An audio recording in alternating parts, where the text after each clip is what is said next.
Ever wonder why your presentations don't quite land, even when you think you're doing everything right? I've spent 15 years speaking on massive stages and coaching thousands of top leaders, and I consistently see 6 common mistakes quietly wrecking people's influence. In this video, I'm going to show you exactly what these errors are, how they kill your credibility, and the simple 6-step framework you can use to fix them for good.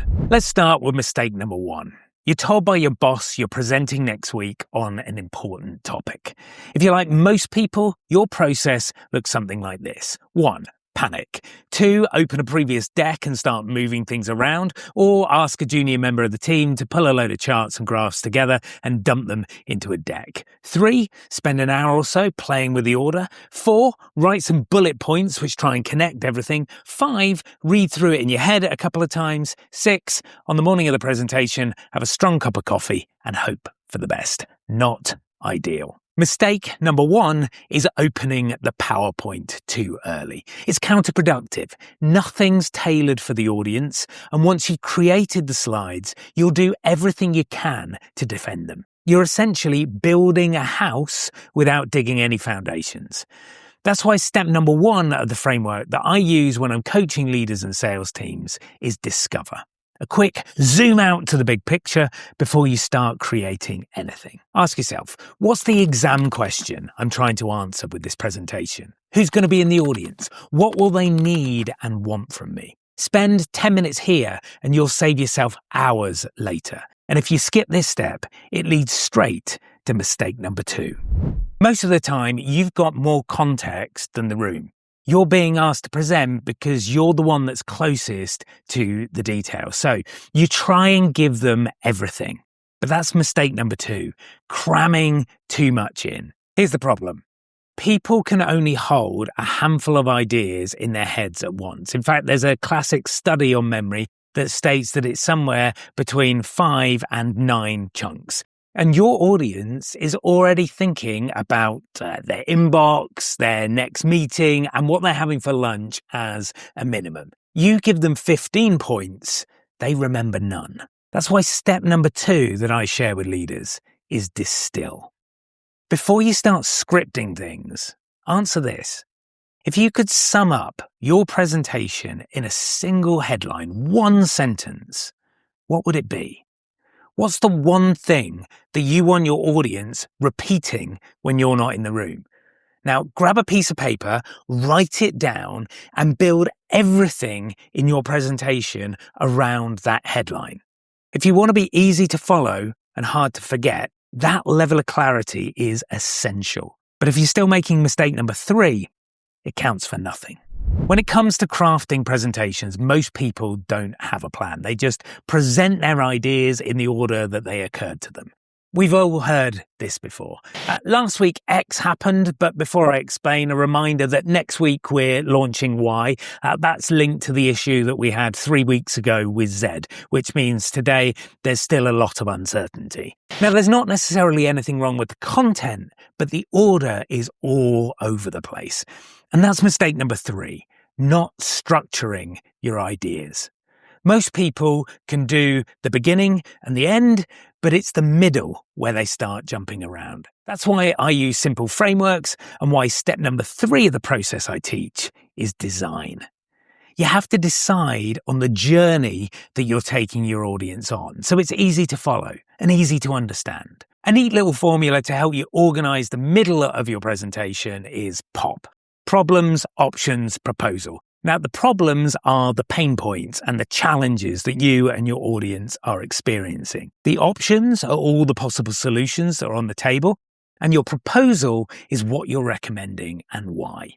If you want the POP worksheet that I use with clients, I'll drop a link below. Now, once they've got the content and the structure sorted, most people breathe a massive sigh of relief, and that's exactly when they make mistake number 4. Lots of leaders tell me that they don't have time to practice their presentations. That's a risky strategy.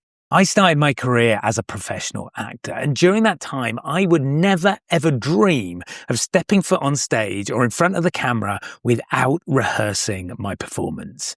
For a 2-hour theatre show, it's not unusual to spend 6 weeks in the rehearsal room, and that doesn't even include the time spent at home learning your lines.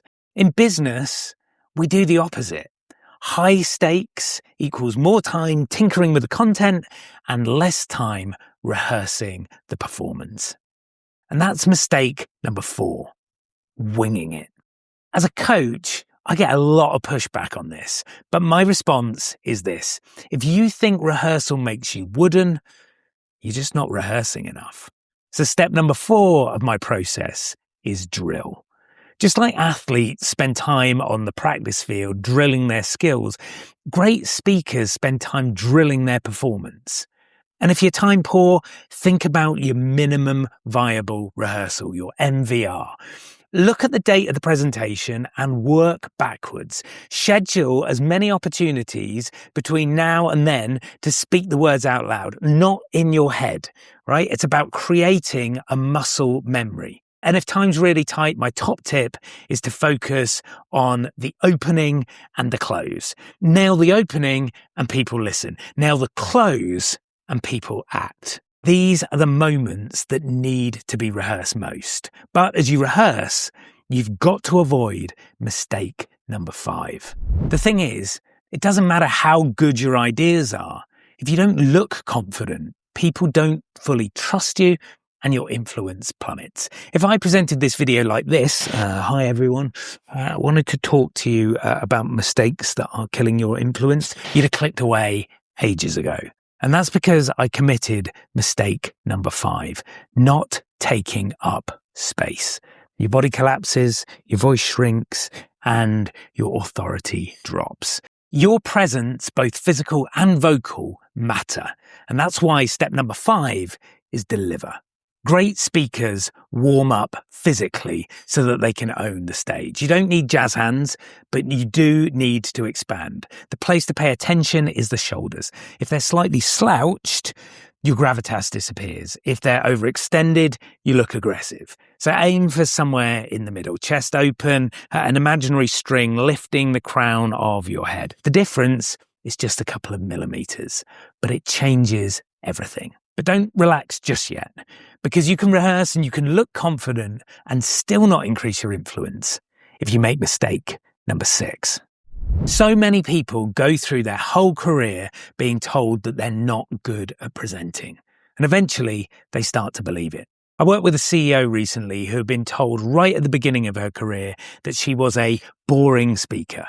That message stuck, and she did everything in her power to avoid giving presentations. On the rare occasion she did stand up to speak, she was her own harshest critic and only heard the negative comments, which leads me to mistake number 6, not actively asking for feedback. Feedback is how we learn and grow, but not all feedback is created equal. That's why step number 6 that I encourage leaders to take is debrief. You don't want general niceties. You want targeted truth. And ask for it before the presentation so that the person feeding back knows exactly what to watch for. Because afterwards, people only remember a general feel. Here are 3 questions to steal. What was the one key message you took away? Where, if anywhere, did your attention drop? And did I come across as confident? And what did I do that made you think that? The answers to those 3 questions will get you specific feedback that you can implement immediately. After all, presenting and speaking in public is a skill we can all continue to evolve and improve. Remember, if you want help with the structure piece, grab the POP worksheet, Problems, Options, Proposals, that I mentioned earlier. The link's in the comments. And if you want more tools like this, make sure you subscribe to my newsletter.